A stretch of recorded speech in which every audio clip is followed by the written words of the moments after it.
आज के इस क्लास में हम लोग हेपेटाइटिस के बारे में पढ़ेंगे।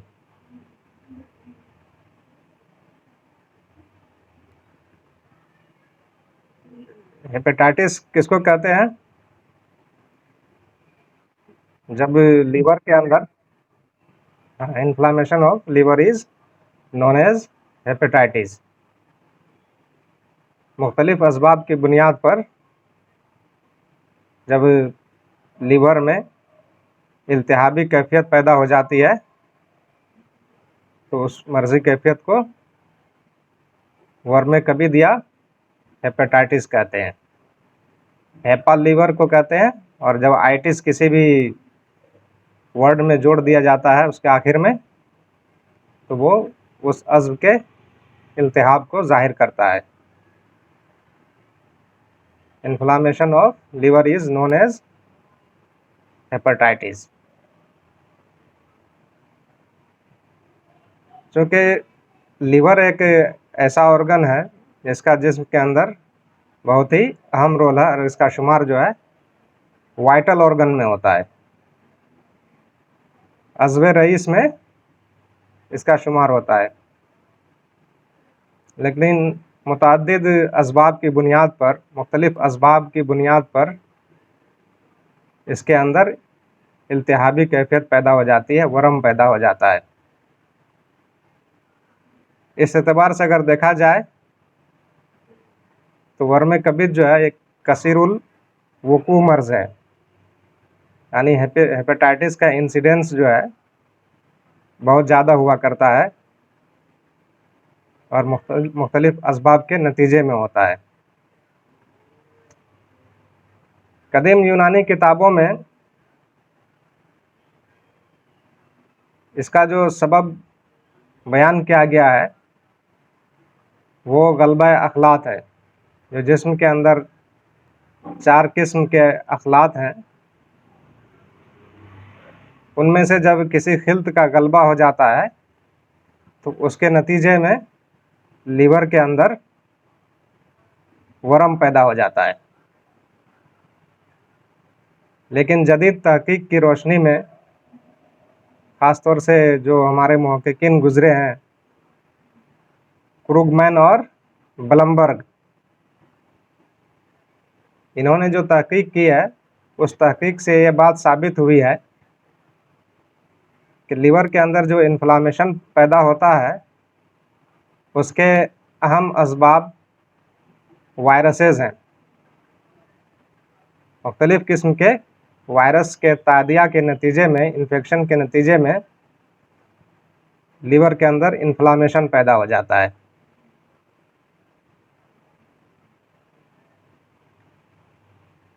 अब मैं वर्म कबिद की अक़साम की बात कर रहा हूँ, टाइप्स कि हेपेटाइटिस की कितनी किस्में हैं, इल्तिहाब जिगर या इल्तिहाब कबिद की वो कौन कौन सी अक़साम हैं और किस एतबार से उन्हें मुख्तलिफ़ किस्मों में तक़सीम किया गया है, बांटा गया है।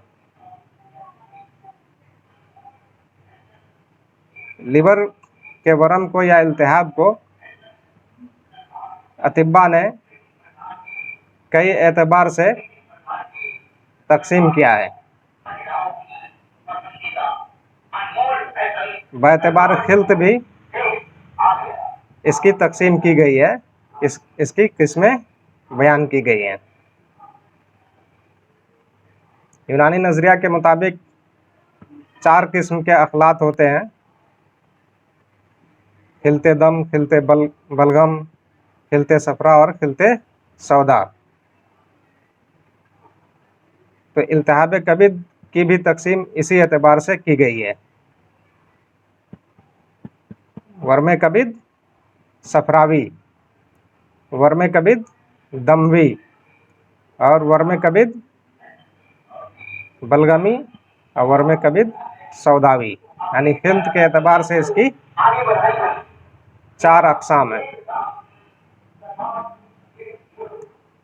मकाम मर्ज के एतबार से भी इल्तिहाब कबिद की किस्में बयान की गई हैं। कबिद के जिस हिस्से में वर्म होता है, इल्तिहाब पाया जाता है, उस मकाम के एतबार से भी इसकी किस्में बयान की गई हैं। ईरानी अतिब्बा के मुताबिक लीवर के 3 मकामात पर इल्तिहाबी कैफियत पाई जाती है और इस तरह से उनको मुख्तलिफ नामों से याद किया जाता है। वर्म कबिद मुकार और वर्म कबिद मुहद्दब, वर्म गेशाउल कबिद। वर्म कबिद मुकार का मतलब होता है जो लीवर का कॉनकेव वाला एरिया है, उस एरिया में इल्तिहाबी कैफियत पाई जाए। और वर्म कबिद मुहद्दब का मतलब होता है जो लीवर का कॉन्वेक्स एरिया है, उस एरिया में इल्तिहाबी कैफियत पाई जाए। और वर्म गेशाउल कबिद का मतलब है पेरी हेपेटाइटिस, जो उसकी झिल्लियां हैं चारों तरफ, उस झिल्ली के अंदर इल्तिहाबी कैफियत या इल्तिहाब पैदा हो जाए।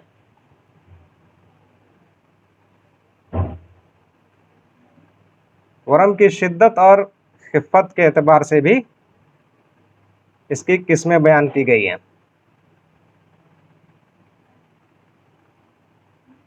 इंटेंसिटी के एतबार से तो इसकी 2 किस्में बयान की गई हैं।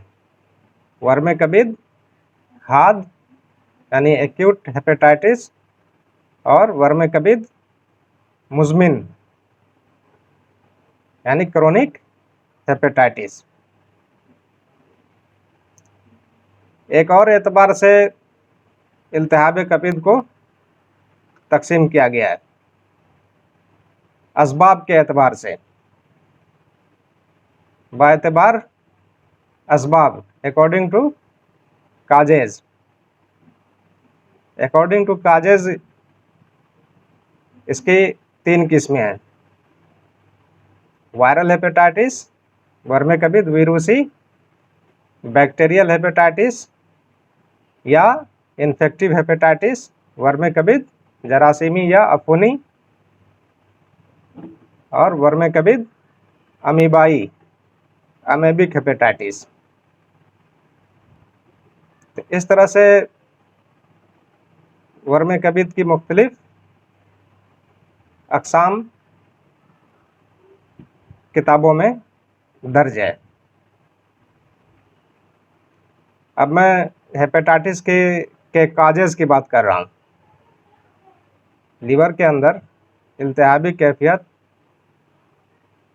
किन बुनियादों पर या किन वजूहात की मौजूदगी में लायक हुआ करता है, तो इसके मुख्तलिफ असबाब हैं, मुतअद्दिद असबाब हैं। There are so many causes of hepatitis, जिसमें सबसे अहम सबब क्या है? Viral infection. जो मुख्तलिफ किस्म के वायरसेस हैं, उसका तादिया जब लीवर के अंदर हो जाता है तो उसके नतीजे में लीवर के अंदर इल्तिहाबी कैफियत पैदा हो जाती है, उसमें इन्फ्लामेशन पैदा हो जाता है। वो कौन कौन से वायरस हैं? Hepatitis A virus, hepatitis B virus, hepatitis C virus और hepatitis D virus, hepatitis E virus. FGH virus का भी तज़किरा मिलता है बाज़ किताबों में,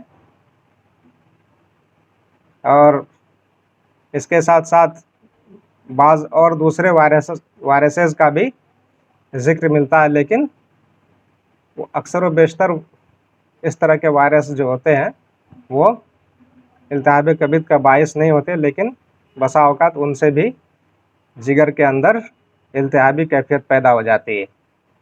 तो कौन कौन से वायरस हैं? Cytomegalo virus CMV,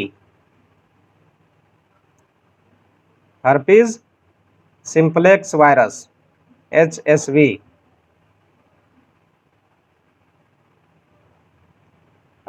Ebstein Barr virus, rubella virus और हुम्मा अस्फर के तादिया का जो सबब बनता है वायरस ऑफ येलो फीवर, इनकी मौजूदगी में भी, इनकी वजह से भी लीवर के अंदर इन्फ्लामेशन हो जाया करता है। मुख्तलिफ किस्म के बैक्टीरियल इन्फेक्शन के नतीजे में भी जिगर में इल्तिहाबी कैफियत पैदा हो जाती है, जैसे साल्मोनेला टाइफाई है। हुम्मा तैफूदिया का जो पॉजिटिव एजेंट है उसके नतीजे में भी जिगर में इल्तिहाब पैदा होता है। या सेप्टिसीमिया, जो मुख्तलिफ किस्म के बैक्टीरियल इन्फेक्शंस हैं, उसके नतीजे में जब सेप्टिसीमिया होता है उस सूरत में भी लीवर के अंदर इल्तिहाब पैदा होता है।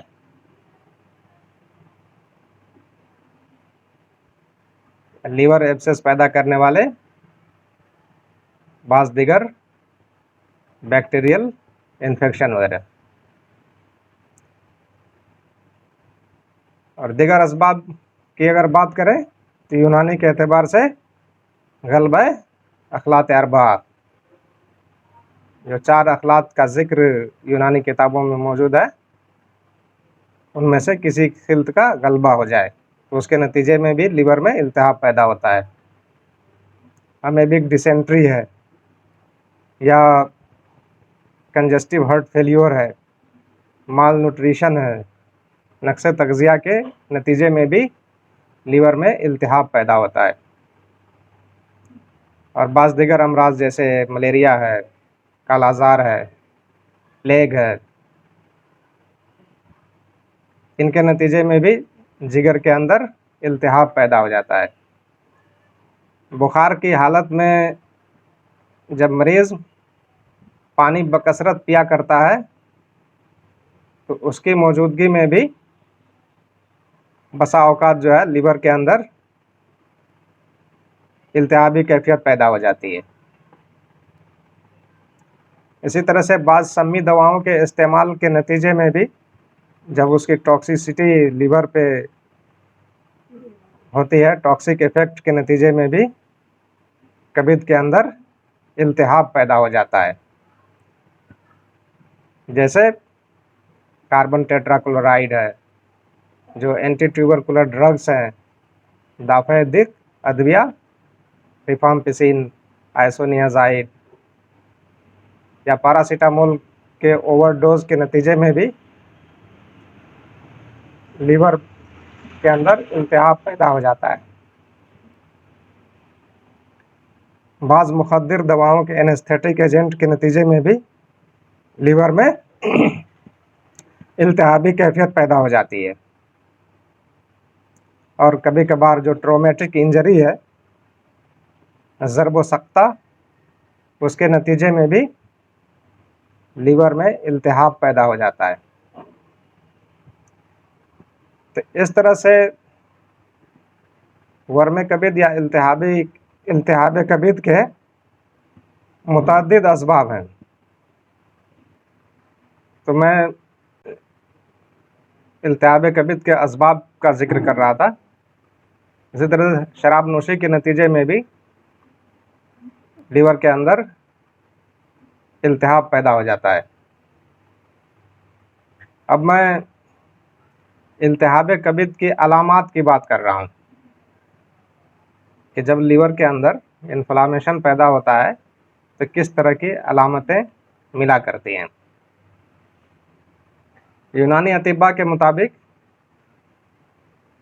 गलबा अखलात इसका सबब है, तो जिस खिल्त का गलबा होगा उसके एतबार से अलामात मिला करेंगी। अगर खिलते दम का गलबा है तो उसके नतीजे में किस तरह की अलामात मिला करती हैं, किस तरह की अलामात व निशानियों का सुदूर होता है। खिलते दम के नतीजे में अगर इल्तिहाब पैदा होता है तो जिगर के मकाम पर यानी राइट हाइपोकॉन्ड्रिक रीजन में बर्निंग सेंसेशन होता है, हैवीनेस भी महसूस होती है, बोझ महसूस होगा। और बसा औकात जो है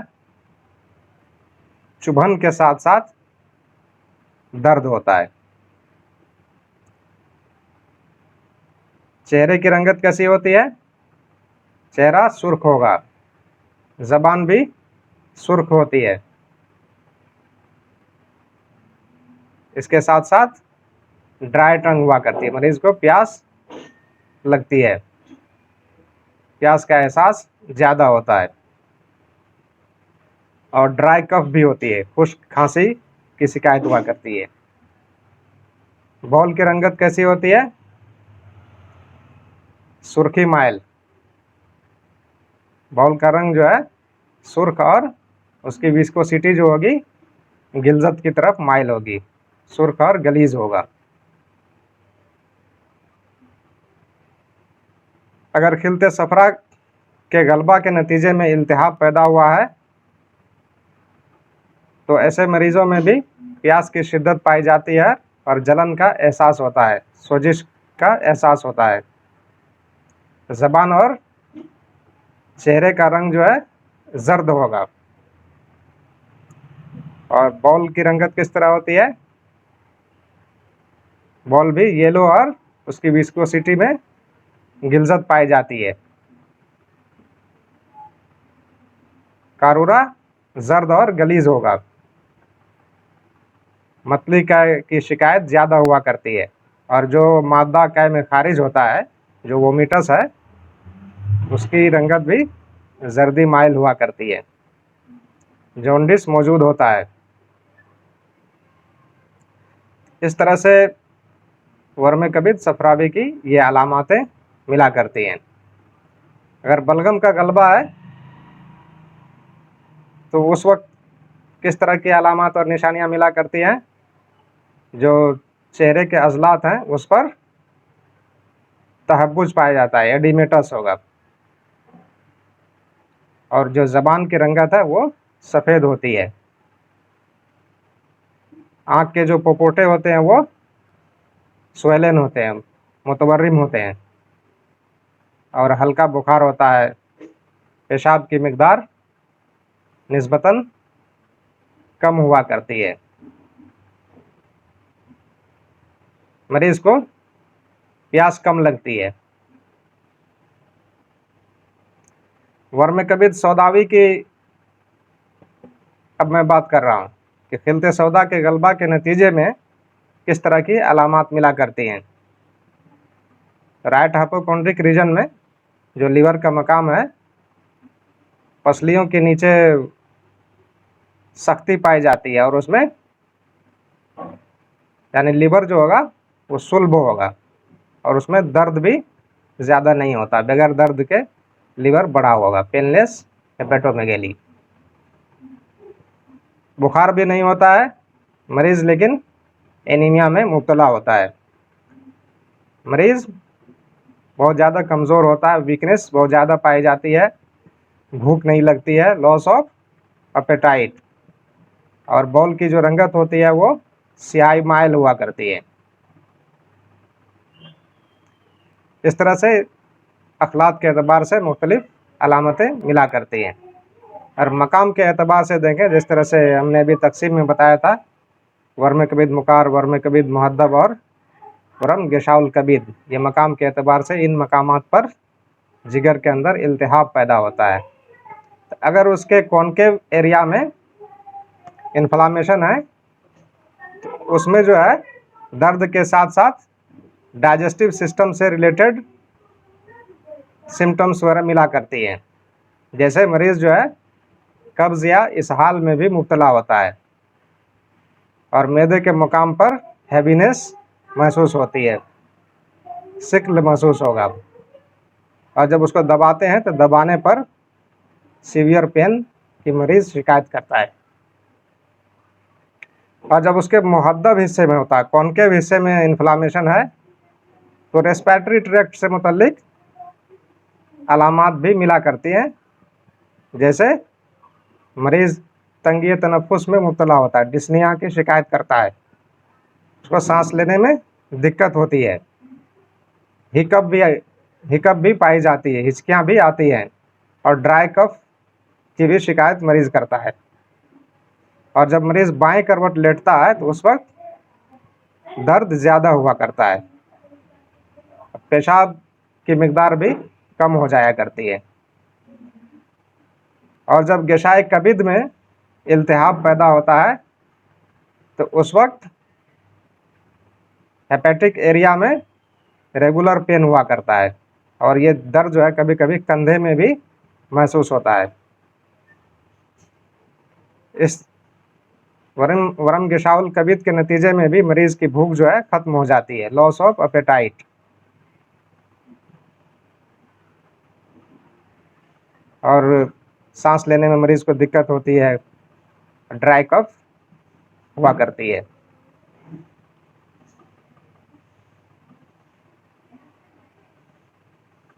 इल्तिहाब कबिद के नतीजे में अलामात को और भी एक तरह से हम लोग पढ़ सकते हैं कि यरकान होने से पहले किस तरह की अलामात मिलती है और यरकान होने के बाद किस तरह की अलामात वगैरह मिला करती है, यानी प्री एक्टेरिक सिम्टम और पोस्ट एक्टेरिक सिम्टम। यानी जॉन्डिस के ज़हूर से कबल किस तरह की अलामात मिलेंगी, जॉन्डिस होने से पहले ये जो है 4 से 7 दिन के अंदर इस तरह के अलामात मिला करती हैं। यानी बॉडी एक होगा, malaise, anorexia, loss of appetite, loss of taste, nausea, vomiting, इसके साथ साथ बुखार होता है, और बुखार जो है वो हल्का होता है, और बाज़ मरीजों में बुखार शदीद भी होता है, 2 से 5 दिन तक फीवर रहता है मरीज को। एब्डोमिनल पेन भी होता है, ख़ासतौर से राइट हाइपोकॉन्ड्रिक रीजन में मरीज को दर्द हुआ करता है। और पेशाब जो है येलो कलर का है, जर्दी माइल हुआ करता है। और लीवर के मकाम पर जब पाल्पेट करते हैं तो टेंडरनेस मिलती है। और बाज़ मरीजों में जो है मैक्युलोपेपुलर रैश भी उसके जिस्म पर ज़ाहिर होते हैं, अर्टिकेरियल रैश वगैरह भी पाए जाते हैं। और बाज़ मरीजों को जोड़ों में दर्द की भी शिकायत हुआ करती है। और जब जॉन्डिस ज़ाहिर हो जाता है, जॉन्डिस होने के बाद किस तरह की अलामात वगैरह मिलती हैं, 3-4 दिन बाद जब जॉन्डिस अपीयर हो जाता है तो कंजंक्टिवा खुद येलो दिखाई देता है। अब पेशाब की जो रंगत होती है वो और ज़्यादा जर्द हो जाती है, लेकिन बुखार में कमी आ जाती है। जॉन्डिस अपीयर होने के बाद बुखार की इंटेंसिटी में कमी हो जाती है। बाज़ मरीजों में ब्रेडिकार्डिया वगैरह मिला करती है। और बराज की रंगत, स्टूल का कलर जो है उसमें भी तब्दीली आ जाती है, ये भी येलो कलर का हो जाता है। और 25% मरीजों में जो है स्प्लिनोमेगेली भी मिला करती है, और प्रूराइटस की शिकायत हुआ करती है, खारिश बहुत ज़्यादा होती है। अगर सीरम बिलिरुबिन की मिकदार बहुत ज़्यादा हो जाती है तो मरीज जो है डेलेरियम में मुब्तला हो जाता है, हज़ियानी कैफियत उस पर तारी हो जाती है, और फिर मरीज़ जो है हेपेटिक कोमा में चला जाता है। और हेपेटिक कोमा जो है इस मर्ज़ का एक बहुत ही ख़तरनाक कॉम्प्लिकेशंस होता है, जिससे बहुत सारे मरीज़ बाहर नहीं निकल पाते हैं और वो मौत के शिकार हो जाया करते हैं। अब मैं इल्तिहाब कबिद के उसूल इलाज की बात कर रहा हूँ कि क्या हमारा लाइन ऑफ ट्रीटमेंट होना चाहिए और किस तरह की प्रिकॉशंस वगैरह लेनी चाहिए। अगर जिगर में इल्तिहाब पैदा हो जाए तो मरीज़ को रेस्ट करने की हिदायत करते हैं, उसको आराम व सुकून की हिदायत करेंगे कि वो आराम से रहें, ज़्यादा टहले घूमे नहीं, और फैटी फूड्स वगैरह को अवॉइड करने की उसको तलकीन की जाती है। जितना पॉसिबल हो कम से कम फैटी और ऑयली डाइट वगैरह का इस्तेमाल करें, और असल सबब का तयन करके उसका इजाला करते हैं। मैदे की इस्लाह की तरफ ख़ास तौर से तवज्जो दी जाती है। अगर कब्ज़ या इसहाल है तो उसको बाइतदाल दूर किया जाता है, ना तो बहुत ज़्यादा कभी मुश्किल दवा दी जाती है और न कोई ऐसी दवा दी जाती है जो फ़ौरन इसहाल को रोक दे, बल्कि मुतदिल दर्जे की दवा दी जाती है ताकि नुकसान न हो। अगर इन्फ्लामेशन लीवर के कॉन्केव हिस्से में हो तो उस वक्त जो है जो मुश्किल दवाइयाँ होती हैं, खफीफ मुश्किल, उनका भी इस्तेमाल करते हैं। और अगर कॉन्केव एरिया में इन्फ्लामेशन होता है तो उन दवाओं में डायूरेटिक का भी इस्तेमाल करते हैं, जो मुदिर अद्विया हैं उनको शामिल करते हैं। अगर इन्फ्लामेशन वर्म जिगर जो है वो हाड़ और मुहद्दब हिस्से में है तो उस वक्त इलाज में हम लोग पहले मरीज़ को खमीरा मरवारिद 6 ग्राम खिलाते हैं और उसके बाद आबे मको सब्ज़ मुरव्वक, आबे कासनी, सब्ज़ मुरव्वक शरबत बजूरी के साथ मिला करके और खाकसी 6 ग्राम छिड़क करके मरीज़ को सुबह शाम पिलाते हैं। खाकसी पाशीदा का मतलब छिड़क करके। और खाने के बाद जवारिश अनारेन 6 ग्राम खिलाते हैं और जिगर के मकाम पर ज़माद वगैरह भी लगाते हैं ताकि जो इन्फ्लामेशन है वो तहलील हो जाए। ज़माद के लिए हम लोग जौ का आटा यानी आरादे जौ, गुले बाबूना, मको खुश्क, तुख्म कासनी, रसोत, मगज़ फलूस, ख्यार शंबर, ये सब जो है आबे कासनी सब्ज़ मुरव्वक में पीस करके रोगन गुल मिला करके जिगर के मकाम पर ज़मात करते हैं। अब मैं उन दवाओं का जिक्र कर रहा हूँ जो वर्म कबिद हार मुकार में दी जाती हैं। इसमें पहले मरीज़ को खमीरा बनफशा 6 ग्राम खिलाते हैं। उसके बाद मविज़ मुनक्का, गौज़बा, बरंजासिफ, तुख्म कासनी, सेना मक्की, बादियान, ये सब पानी में जोश दे करके जोशांदा बना करके शरबत दीनार 20 ml मिला करके सुबह शाम मरीज़ को पिलाते हैं। और खाने के बाद जवारिश शाही 6 ग्राम खिलाते हैं। वर्म कबिद बलगमी में माजून दबिदुलवर्द 6 ग्राम पहले